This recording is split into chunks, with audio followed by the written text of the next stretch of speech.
Hi again everyone, welcome back again di Market Update. Guys, di Market Update kali ini kita bakal ngebahas soal debt ceiling. Debt ceiling ini menjadi pembahasan menarik ya. Belakangan ini cukup hot, topik ini diperbincangkan di mana-mana, membahas tentang masalah hutang daripada Amerika Serikat. Tapi banyak mungkin di antara kita yang nggak begitu paham ya soal debt ceiling, kenapa itu bisa ada, kemudian apa sebenarnya hubungannya dengan financial market dan sistem perekonomian secara global, dan apakah hal tersebut tentunya akan mempengaruhi cryptocurrency atau tidak, dan cenderung negatif atau malah cenderung positif. Nah, ini yang jadi pertanyaan bagi kita semua, saya cukup yakin, dan oleh karena itu saya memutuskan untuk kita coba bahas ya, buat video ini secara singkat aja supaya teman-teman di sini punya pemahaman terkait dengan US debt ceiling. Nah, teman-teman pasti tahu ya, US itu adalah negara dengan kekayaan akan utang ya. Utangnya total di US itu udah sekitar 31,7 triliun dolar Amerika Serikat, dan ini nominalnya sangat luar biasa besar. Nah, jadi baru-baru ini kepala daripada Treasury US, Janet Yellen, itu mengatakan bahwa US atau Amerika beresiko mengalami kebangkrutan paling cepat tanggal 1 Juni kalau seandainya tidak ada kenaikan debt ceiling atau batas utang, teman-teman sekalian.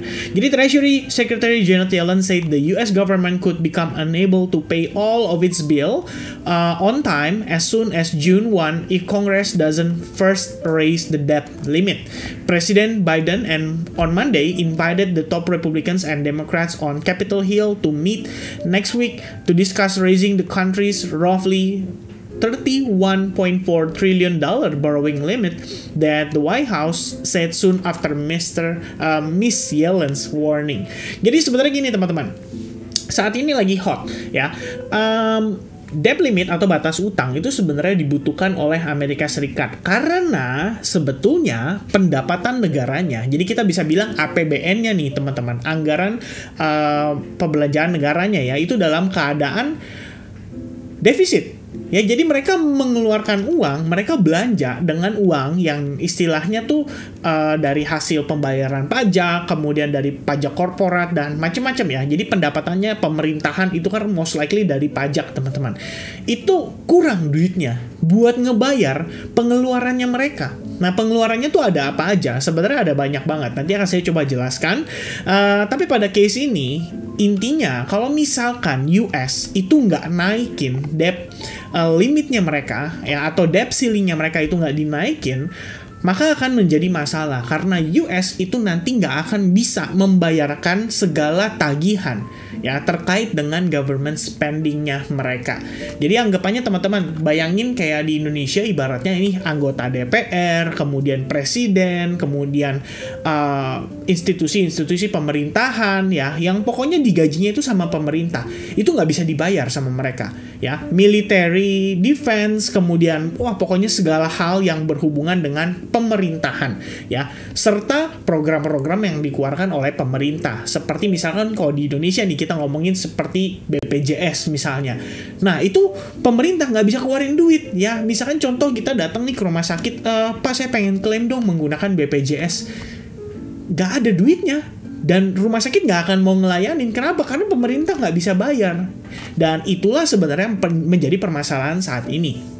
Makanya Janet Yellen di sini memberikan warning kalau misalkan kita nggak naikin debt ceiling, ini kita nggak bakal bisa bayar kalian ya. Government spending tuh nggak akan bisa dilakukan per tanggal 1 Juni. Jadi apa yang terjadi? Otomatis pemerintah akan berhutang terhadap ya kita bisa bilang ya terhadap orang-orang yang harusnya menagih pemerintah itu ya dalam bentuk uang gitu. Dan akhirnya teman-teman, gimana cara mereka mengatasi solusi ini? Sebenarnya dari pihak Republik ya, ini kalau misalkan untuk kondisi di Amerika ya teman-teman, dari segi politik kita ngelihat memang sebetulnya ada permainan politik, dan permainan politik ini kelihatannya cukup mengerikan ya teman-teman, karena berhubungan jadi kalau misalnya gini teman-teman, di Indonesia ya politik tuh lumayan hot juga. Kita kan bentar lagi 2024 tuh akan ada pemilu ya.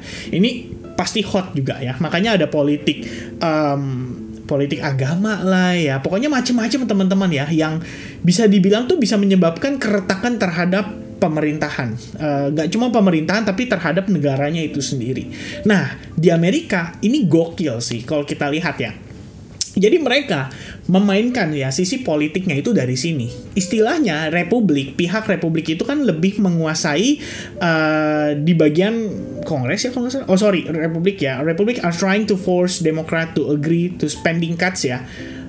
Demokrat to control Senate. Ya, jadi teman-teman gini, Republik itu ibaratnya ya kayak mungkin kalau di Indonesia ya, balik lagi nih, kita ambil contoh mungkin di Indonesia ya, kayak badan-badan legislatif itu kan terdiri dari beberapa partai, nggak cuman satu partai aja yang ngisi gitu kan. Walaupun yang menang itu menjadi seorang presiden misalkan itu dari partai tertentu, tapi kalau misalkan kita berbicara yang ngisi di bagian kursi legislatif dan konstitusi ya, pokoknya macam-macam ya, kita ngomongin soal politik. Ya, saya sih nggak terlalu pintar soal hal itu. Tapi yang pasti teman-teman, di sini ada kombinasi lah antara kedua partai ini ya. Di sisi satunya itu Republik, kemudian di sisi satunya lagi itu adalah Demokrat. Nah, Republik itu menekan Demokrat untuk setuju dengan undang-undang yang mereka kasih. Jadi sebenarnya sudah ada solusi ya dari pihak Republik, diwakili oleh speakernya Kevin McCarthy. Dia mengatakan bahwa ini kita udah siapkan ya, istilahnya apa sih yang menjadi tuntutan kita supaya kita setuju untuk naikin debt ceiling ya. Ada beberapa poin di sini yang disampaikan. Salah satunya adalah mereka setuju untuk naikin debt limit atau debt ceiling senilai 1,5 triliun dolar sampai dengan Maret tanggal 31 2024. Tapi ada beberapa syarat yang mereka tuntut, seperti misalkan tolong dong US Treasury budgetingnya ya diatur supaya spendingnya tuh nggak berlebihan.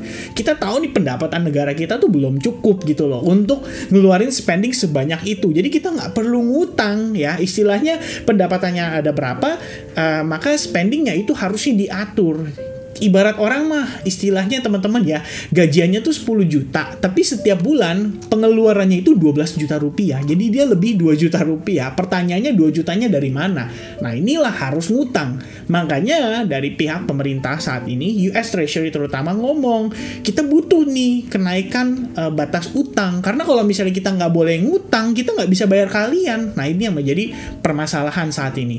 Nah, problemnya adalah kondisi ini dijadikan sebagai politik ya. Jadi permainan politik itu terjadi di sini. Kenapa? Karena dari pihak Demokrat alias perwakilannya si ya, Joe Biden ya teman-teman, yang mengontrol bagian Senat di US itu menolak permintaan dari si pihak Republik.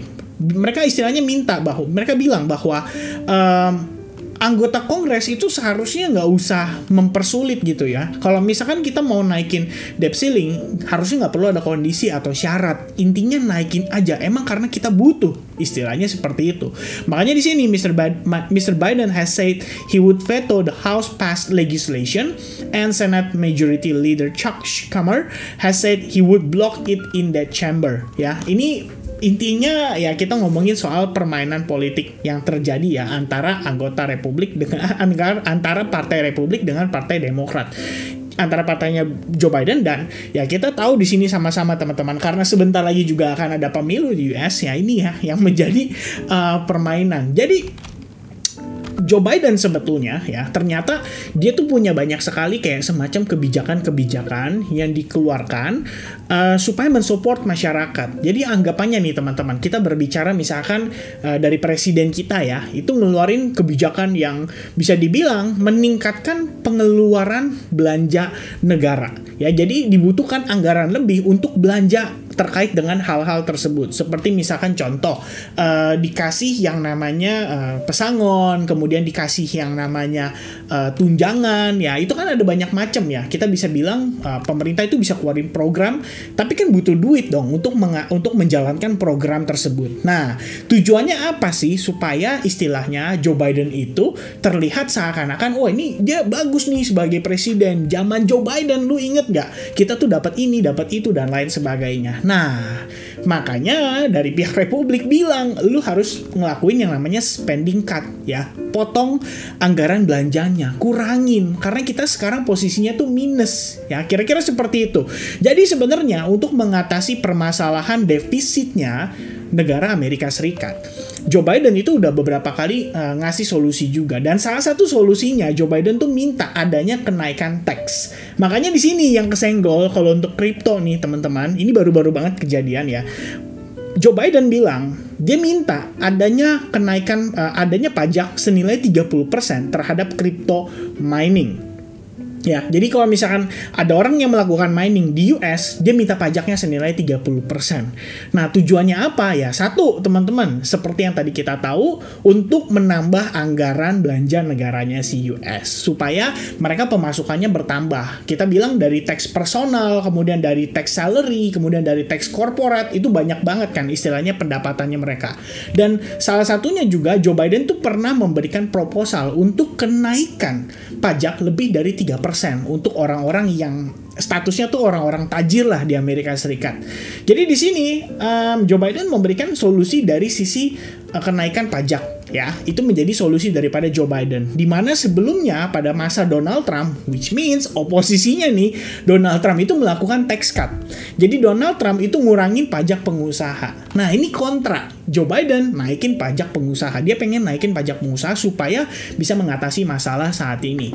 Nah, kondisinya Kevin McCarthy, perwakilan dari si Republik, itu bilang, ya tetap sih memang kalau misalnya mau naikin pajak ya it's okay, tapi kalian juga harus ngatur pengeluarannya. Ya, jadi permasalahannya itu sekarang nih posisinya mereka tuh nggak ketemu, teman-teman ya. Dengan permasalahan hutang yang udah mencapai deadline-nya ini, which means tadi tanggal 1 Juni disampaikan oleh si Janet Yellen, mereka berencana mengadakan pertemuan. Jadi pertemuannya itu harusnya di hari Senin depan ya. Presiden Biden on Monday invited the top Republicans and Democrat on Capitol Hill untuk meeting berkaitan dengan masalah borrowing limit ini ya. Permasalahannya adalah kalau kita lihat di sini kelihatannya masih belum ada solusi ya. Memang meetingnya sudah di-set next Monday, which means Senin depan. Kita belum tahu kira-kira hasil keputusannya tuh akan seperti apa. Apakah akhirnya mereka memutuskan untuk naikin debt ceiling, ya kita udah tahu itu udah pasti akan terjadi sih. Karena kalau misalnya debt ceiling nggak naik, US akan bangkrut. Dan kalau US akan bangkrut, implikasinya tuh akan lumayan parah ya dari sisi ekonomi dan dari sisi financial market. Nah, karena mereka masih adu ngotot nih, ya kita belum tahu Senin depan nanti mereka akan ngomongin apa. Cuman ini yang menjadi momen yang cukup genting juga. Jadi kalau misalkan dari sisi, ya kita tahu nih teman-teman, ya kita bahas soal fundamental cukup banyak lah ya. Kita ngomongin soal ekonomi, kita ngomongin soal the Fed, kita ngomongin soal suku bunga, kita ngomongin soal inflasi, macem-macem. Nah, ini kita ngomongin sisi yang lain, yaitu sisi politik di Amerika Serikat. Dan rupanya tetap akan ada pengaruh juga. Kenapa demikian? Karena kita tahu bahwa financial market itu kan membutuhkan kondisi perekonomian yang stabil. Ekonomi yang stabil, itu kata kuncinya teman-teman. Kita mau ngelihat market mengalami bull run, kita mau ngelihat market bullish dan akhirnya nanjak menjadi positif, bisa menghasilkan kita profit sampai ratusan persen, ribuan persen. Tapi masalahnya adalah butuh ekonomi yang stabil supaya masyarakatnya itu bisa melakukan spending lebih terkait dengan investasi aset-aset yang seperti US stocks, kemudian cryptocurrency, ataupun yang lainnya. Kalau misalkan kondisi ekonomi tidak dalam keadaan stabil, solusi terbaik adalah pegang emas. Dan oleh karena itu, kalau teman-teman lihat harga emas dalam beberapa hari terakhir itu nanjak. Bahkan XAU USD harga emas saat ini udah mencapai new all time high. Jadi kalau teman-teman lihat habis kemarin The Fed naikin suku bunga, begitu pagi open jam 5, XAU USD itu ada gap naik ya, dan akhirnya create new all time high di atas $2.070. Dan saya personally udah sampaikan pandangan saya juga bahwa saya secara midterm terhadap XAU atau terhadap gold itu sebenarnya cenderung positif atau cenderung bullish ya. Ini saya sempat sampaikan juga melalui Discord ya di Advance Group. Jadi kemarin kita ada sedikit pembahasan. Mungkin saya sedikit tunjukin ke teman-teman ya. Jadi kemarin ada sempat pembahasan soal US debt ceiling, dan pada akhirnya tujuan utamanya saya sharing itu ya sebenarnya sih untuk berbagi share pandangan juga soal gold itu berpotensi untuk bullish ya. Dan pertanyaannya ini adalah apakah Bitcoin juga akan demikian ya kan? Nah, ini kita akan coba bahas sama-sama teman-teman. Kita akan bawa sampai ke part yang cukup pentingnya. Jadi sekali lagi teman-teman, ini adalah gambaran Kenapa US tuh butuh utang ya saat ini?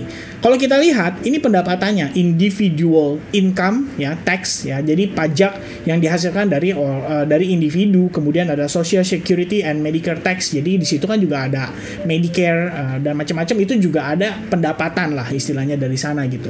Makanya mereka invest di situ di social security, tapi di situ juga dapat pendapatan ibaratnya. Kemudian ada corporate income tax, miscellaneous revenue, custom duties, excise tax, unemployment insurance, dan bla bla bla bla bla ya, pokoknya banyak lah ya teman-teman. Tapi pengeluarannya itu lebih besar.